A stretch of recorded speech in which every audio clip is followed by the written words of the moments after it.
تو سارے خزرجی لوگ جو تھے مدینے کے اس کی بہت رسپیکٹ کرتے تھے، اس کو ایک ولی اللہ جو بولتے ہیں نا، ولی مانتے تھے اس کو زاہد، اور بہت اس سے ہمیشہ مشورہ کرتے تھے، اس سے دعائیں کراتے تھے، سب ہر چیز ہر نیک کام میں اس سے مشورہ لیتے تھے، اور یہ بھی زاہد تھا اس وقت، دنیا کو چھوڑ دیا تھا تو لوگ اس کی عزت کرتے تھے۔ اس کے بعد جب حضور اکرم صلی اللہ علیہ وسلم آئے تو سب لوگ اس کو چھوڑ کر حضور اکرم صلی اللہ علیہ وسلم کو جب رسول مان لیا تو جو بھی پرابلم ہے ان سے بات کرنا، تو یہ دیکھا تو کیا اس کی اہمیت بالکل ختم ہو گئی۔ تو آ کے حضور اکرم صلی اللہ علیہ وسلم سے بیعت مباحثہ کرنا شروع کر، حضور نے دین بھی اس کے سامنے کہا کہ دیکھو میں رسول ہوں، میں اس نے کہا کہ دیکھو میں دین ابراہیم میں تم سے پہلے میں اس سے اوپر کام کرنے والا ہوں، مجھے کیا تم نصیحت کر؟ انہوں نے کہا کہ نہیں، یہ میں رسول بنائے گا یہ۔ تو اس نے کہا کہ تم نے دین ابراہیم میں کہیں نئے نئے چینجز لا لیے جو ابراہیم علیہ السلام نے نہیں لائے تھے، یہ کہاں سے؟ انہوں نے کہا کہ یہ تو مجھ پر وحی آتی ہے، تو انہوں نے کہا کہ نہیں میں مانتا نہیں۔ نے کہا کہ دیکھو یہی حق بات ہے، میں رسول ہوں، میں نبی ہوں، جیسا ابراہیم علیہ السلام آئے تھے، جیسا موسیٰ علیہ السلام آئے تھے، جسے انبیاء آئے، عیسیٰ علیہ السلام آئے تھے، ایسے سارے انبیاء جیسا ہیں میں بھی ویسا ہوں، میں حق پر۔ نے کہا کہ میں تمہاری بات کو نہیں مانتا۔ جب بہت زیادہ ہو گیا تو اس نے کہا کہ اچھا اگر تم حق پہ ہے اور میں نا حق پہ ہوں تو اللہ جو ہے مجھے بھی تباہ کر دے، برباد کر دے، رسوا کر دے، اور ایسی جگہ مجھے موت آئے جو بے کسی کی ہو۔ تو حضور صلی اللہ علیہ وسلم نے آمین کہا اس کے ساتھ۔ اس کے بعد وہ وہاں سے نکل گیا۔ اس کے بعد جا کے غزوہ احد کے وقت قریش کے ساتھ مل کے آیا۔ مل کے آنے کے بعد جب آمنے سامنے فوجیں آ گئے تو اس وقت سامنے آیا، آ کے مدینے والوں سے پوچھا، مدینے والوں تم مجھے جانتے ہو نا، ابو عامر راہب، تم نے میری جتنی عزت کرتے تھے، میں تم کو حکم دیتا ہوں ان کے ساتھ جنگ نہ کرو، چلے جاؤ تم۔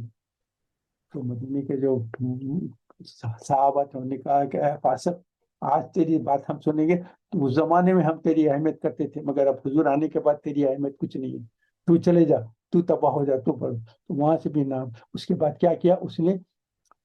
منافقین کو کانٹیکٹ کر کے کہا کہ تم ایک مسجد بناؤ، اس میں اپنا ایک کنسلٹیشن کا ایریا بناؤ تاکہ تم مسلمانوں کے خلاف کاروائیاں کرتے رہنا، اور کہا کہ مسجد بناؤ۔ تو وہ مسجد بنائی گئی جس کو مسجد زرار کے نام سے بنایا گیا، ابو عامر راہب کی وجہ سے بنائی گئی تھی۔ مگر جب حضور تبوک جا رہے تھے تو کہا کہ لوگوں نے کہا کہ یہاں آ کے نماز پڑھ لیں تو یہ پتہ چلے گا کہ یہ بھی مسجد ہے۔ حضور نے کہا تبوک سے آ کے میں بعد پڑھوں گا اگر۔ مگر تبوک سے جب واپس آئے فوری جبرائیل علیہ السلام وہی لے کے آئے کہ یہ مسجد زرار جو ہے یہ مسلمانوں کے خلاف منافقین نے بنائی ہے، اور یہ مسلمانوں کے خلاف استعمال کرنے لے کے بنائی، اس کو تباہ کر دینا تھا۔ فوراً 2 صحابہ کو بھیجا، انہوں نے توڑ پھوڑ کے اس کو جلا دیا۔ اس کے بعد سے وہ زمین بھی ہے، مگر اب بھی آگے مسجد خبا کو کبھی جائیں گے آپ حج میں اور عمرے کے لیے کبھی گئے مسجد خبا جائیں گے، وہاں سے تھوڑی دور پہ جائیں گے تو وہاں ایک ویسٹ لینڈ ہے جس میں کوڑا کرکٹ جمع کرتے ہیں، وہاں کی ساری جو گندگی رہتی ہے وہاں لا کے جمع کرتے ہیں، وہاں سے ڈسٹ بن آ کے اٹھا کے جاتے ہیں۔ تو وہ مسجد زرار کا علاقہ تھا جس کو اللہ تعالیٰ نے تباہ کر دیا۔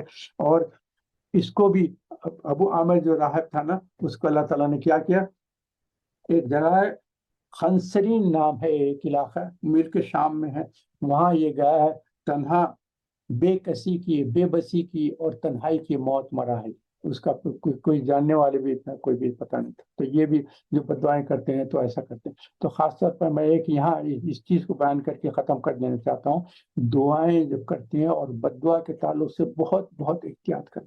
کبھی ہم غصے میں آ جاتے ہیں، کبھی اپنے اسپاؤس کے تعلق سے، کبھی بچوں کے تعلق سے، کبھی رشتہ داروں کے تعلق سے، کبھی دوست احباب کے تعلق سے، جب لڑائی کچھ ایسی انبن ہو جاتی، کچھ ہوتی ہے تو ایسے کسی قسم کے بد دعا دیتے ہیں۔ تو ہمیشہ ہمیشہ بہت احتیاط کریں، خاص طور پہ اپنے لیے، اپنے خاندان کے لیے، اپنی اولاد کے لیے، اپنے دوست احباب کے لیے کبھی کسی قسم کی بد دعا نہ کریں، بہت احتیاط کریں، کیونکہ اللہ تعالیٰ کس وقت قبولیت دعا کا وقت رہتا ہے ہم کو پتہ بھی نہیں۔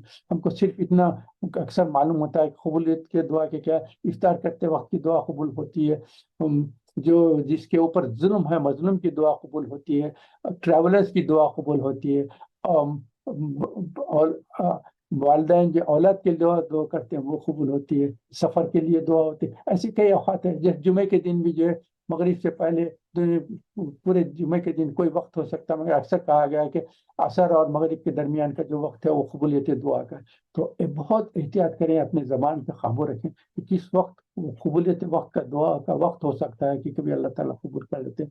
تو آج کی بات کو اس پہ ختم کرتا ہوں۔ سبحانک اللہم و بحمدک، نشہد لا الہ الا انت، نستغفرک و نتوب الیک۔ اللہ تعالیٰ ہم سے جو کچھ بھی غلطی کوتاہی غلطی اپنی رحمت کے طور معاف فرما دے، اپنی رحمت کے طور ہم پر اپنے رحمت میں برکت نازل فرما۔ سبحانک اللہم و بحمدک، نشہد لا الہ الا انت، نستغفرک و نتوب الیک۔ کوئی کوشچن ہے تو کر لیں، نہیں تو میں دعا کر لیتا ہوں آپ کے سامنے۔ صرف چونکہ یہ خاص دن ہے، آپ اس کے تعلق سے کئی احادیث آپ نے سنے ہوں گے، تو اس میں بہت جتنا ہو سکتا ہے اس سے فائدہ اٹھانے کی کوشش کریں، کیونکہ یہ اس وقت جو عمل ہے، جو آپ کے جو اس کا جو ثواب ہے، اس کی جو اہمیت ہے، وہ سارے سال کے سارے دنوں سے اہم دنوں میں ہے یہ۔ اور خاص طور پہ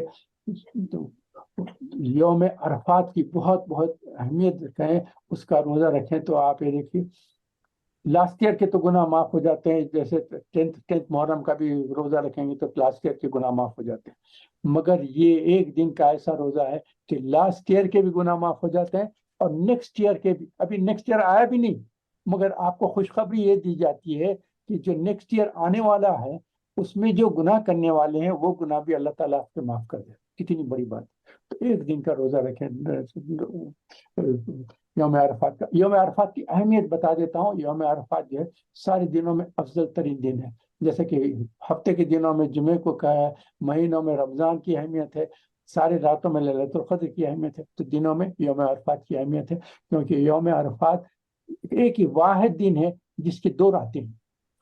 یوم عرفات کے پہلی کی رات بھی یوم عرفات کی رات ہے، یوم عرفات کے بعد کی رات بھی یوم عرفات کی رات ہے، اور یوم النہار کی کوئی رات نہیں ہے، کیونکہ یوم النہار کی جو رات تھی عرفات میں گئی ہے۔ تو بہت خاص ہے، اس میں دعائیں کریں، ذکر کریں، قرآن کی تلاوت کریں، صدقہ خیرات کی کوشش کریں، جو بھی ہو سکتا ہے، $5، 5 پاؤنڈ، 10 پاؤنڈ، یا کچھ جو بھی ہو سکتا ہے خیرات کریں، صدقہ دے دیں اس دن کے لیے۔ اور ایک خاص یہ ہے کہ تکبیرات کی کوشش کریں، سبحان اللہ والحمد للہ ولا الہ الا اللہ واللہ اکبر ولا حول ولا قوۃ الا باللہ العلی، لا الہ الا اللہ وحدہ لا شریک لہ لہ الملک وله الحمد یحیی ویمیت والحی لا یموت بیدہ الخیر وهو على كل شیء قدیر۔ اور اللہ اکبر، لا الہ الا اللہ، اللہ اکبر وللہ الحمد، کثرت سے پڑھتے رہیں، اور استغفار کی بھی کثرت کریں، استغفار کی کثرت کریں، اس دعا کریں۔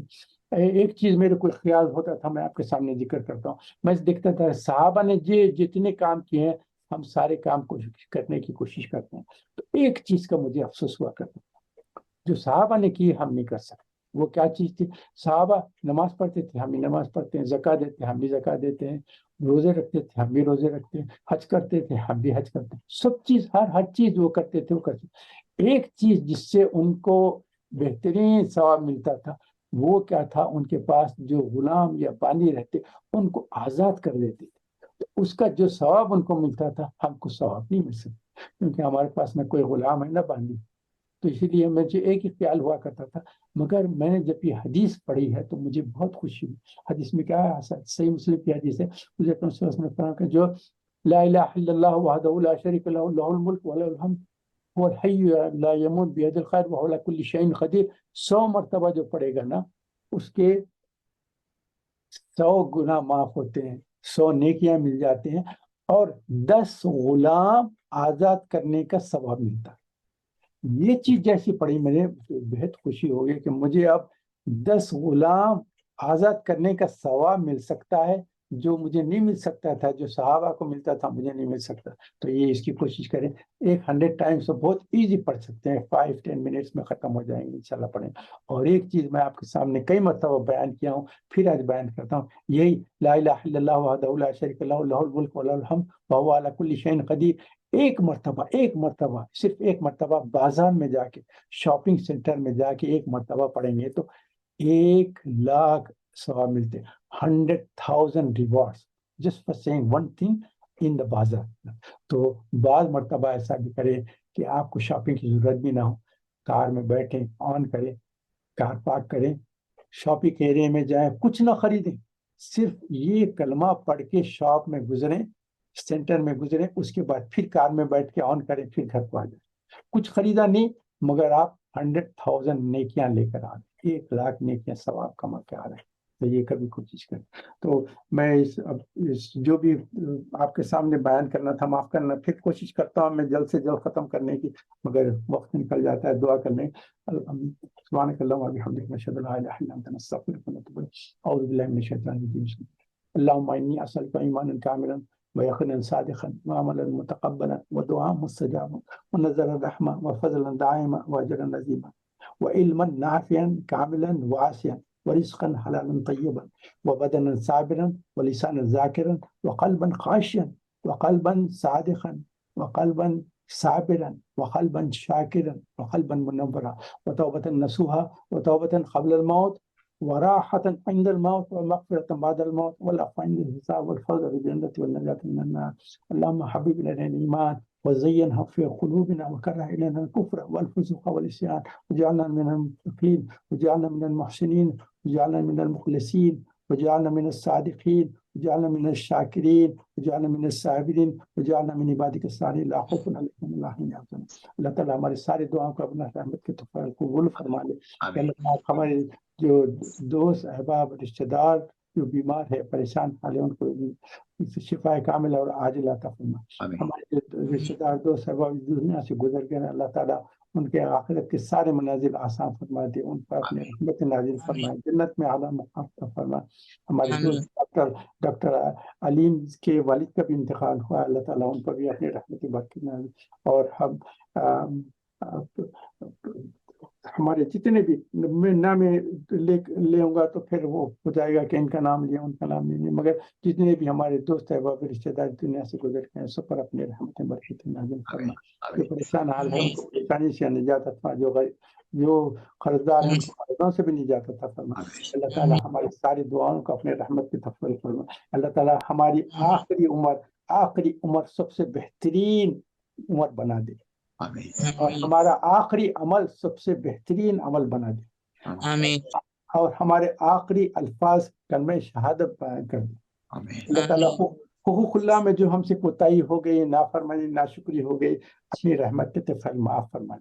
اللہ تعالیٰ حقوق العباد میں جو ہم سے کوتاہی ہو گئی ہے اور نقصانات اور گناہ ہم سے ہو گئے ہیں اور غلطیاں ہوئی ہیں، اللہ تعالیٰ ان سے ہم کو معافی مانگنے کی توفیق عطا فرمائے اور ان کو بہتر کرنے اور ان کا دنیا میں بھی ہم جو بھی ہو سکتا ہے بدلہ ادا کر دینے کی توفیق عطا فرما دے. جن پر ہم ظلم کیا اللہ تعالیٰ انہیں ان کے دلوں کو سافٹ کر دے اور ہم کو ان کے معاف کرنے والے بنا دے. ہم سے جو ان کو تکلیف پہنچائے ان تکلیفوں کو دور کروا دے. اللہ تعالیٰ جو کچھ بھی ہم نے کیا ہے اسی دنیا میں اس کا حصہ ختم کر کے اللہ تعالیٰ آخرت میں اس کا کسی قسم کا نہ ہو تکلیف، صرف اپنی رحمت کے طفیل ہم سارے دعاؤں کا ہم نے قبول فرما لے. اللہ تعالیٰ جیسا ہم یہاں بیٹھ کر آپ کے قرآن کی اور آپ کے احکام کی اور آپ کے پیارے نبی کی بات چیتوں کی جب بات کرتے ہیں سنتے ہیں، اللہ تعالیٰ اسی طرح ہم کو جنت میں بھی ایسا ہی ملا دے. ایسی بیٹھ کے ہم یہ باتیں کرتے رہیں اور یاد دلاتے رہیں کہ ہم دیکھیں دنیا میں بھی بیٹھ کے یہ باتیں کرتے تھے. اللہ تعالیٰ آج جنت میں بھی ہم سب کو ملا کر یہ باتیں کرنے کی توفیق عطا فرمائے. آمین رب العالمین. سبحانک اللہم وبحمدک نشہد ان لا الہ الا انت نستغفرک ونتوب الیک. اللهم صل على محمد وعلى ال محمد كما صليت على ابراهيم وعلى ال ابراهيم انك حميد مجيد. اللهم بارك على محمد وعلى ال محمد كما باركت على ابراهيم وعلى ال ابراهيم انك حميد مجيد. جزاک اللہ. معاف کرنا آپ لوگوں کا وقت لے لیا کافی. میں کوشش کرتا ہوں کہ 45 منٹس میں ختم کر دوں گا، مگر جب دیکھتا ہوں کہ بات ختم کرتے کرتے اتنا ٹائم لگ جاتا ہے. بہت معافی چاہتا ہوں. جزاک اللہ. آپ لوگ سب جمع ہوتے ہیں تو مجھے بے انتہا خوشی ہوتی ہے کہ سب لوگ اپنا وقت نکال کے، مصروفیت رہتی ہے، موسم بھی اچھا ہے اور آج سنڈے بھی ہے، کئی کامیں رہتے ہیں، فیملی کے ساتھ ہی گزارنا، مگر اس کے باوجود بھی 1 گھنٹہ میرے لیے آپ نکالتے ہیں تو میں بے حد آپ لوگوں کا ممنون اور مشکور ہوں. آپ کا شکریہ صاحب. بے انتہا آپ کو اجازت فرمائیں.